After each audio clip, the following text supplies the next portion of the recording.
What inspires me? Well, that's a very large question. I think a lot of people think that artists wait around waiting for an inspiration to strike them. And I've always held to the idea that inspiration is found by those caught working. So I don't know quite where everything comes from. It comes from being observant, curious, risk-taking.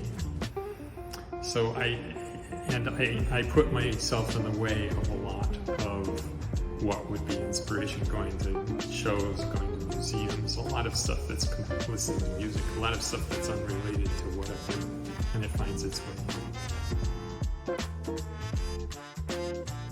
The first piece I made was in Germany, in a little village called Oberammergau, and we were visiting somebody there, a pottery there, that had been in this family for, I think at this point, 4 generations. And a young woman was just starting out with them.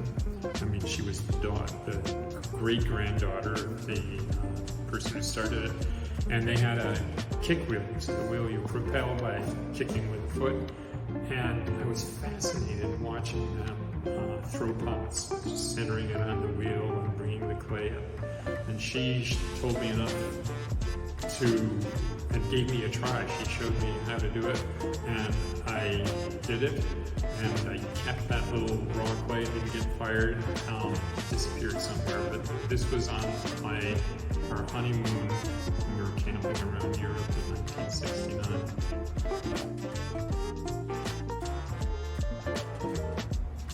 Yes, this is the title of this little gem here is Portrait of the Artist as an Aging Beach Ball. I made it in my early 30s when I was apparently feeling old and worn out, but still obviously a little bit devilish. And I remember how I made that. I planted my face in a big slab of clay to get that impression, and then made a plaster cast of that, put that on a beach ball, and made a mold for it. And as I used to do workshops all over the place, and I did one for the art teachers in New Brunswick. And there was something about them, they were all way older than I was. They're probably in their 30s and 40s. And I was a little bit irritated with their primness about the way to do things, and I was not. A bit of I won't say that. Anyway, I took a slab and I said, well, the way I make these pieces, they go, and I slammed that slab of clay in my face to show them, and I put it down, and I gave myself a black eye that showed almost instantly. And of course, anyway.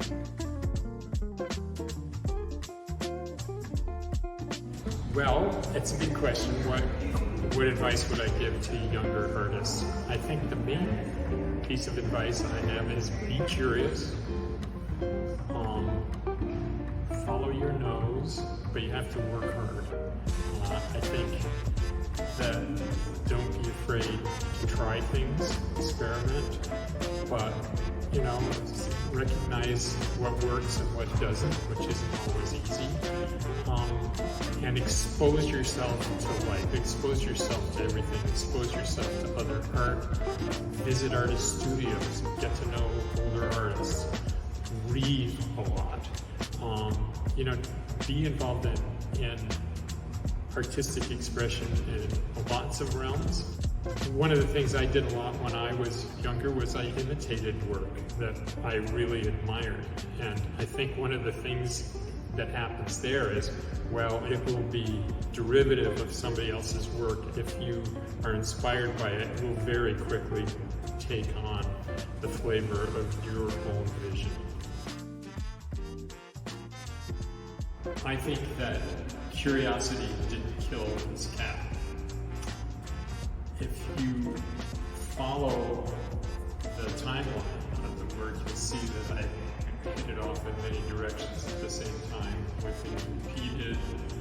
And I was just I was curious and very, and still am, and experimental, and tried a lot of different things, and some worked and some didn't, but I think one of the things about failure, and you always hear this, but you learn from your failure. Sometimes you have failures that are more important than your successes. So I tried not to be limited by material or opinion or fashion or what other people were doing, and which isn't to say I wasn't at all, but I followed my nose, and this is the result. Of course, this exhibition doesn't show the piles of rubble of behind the studio, all the things that didn't work out so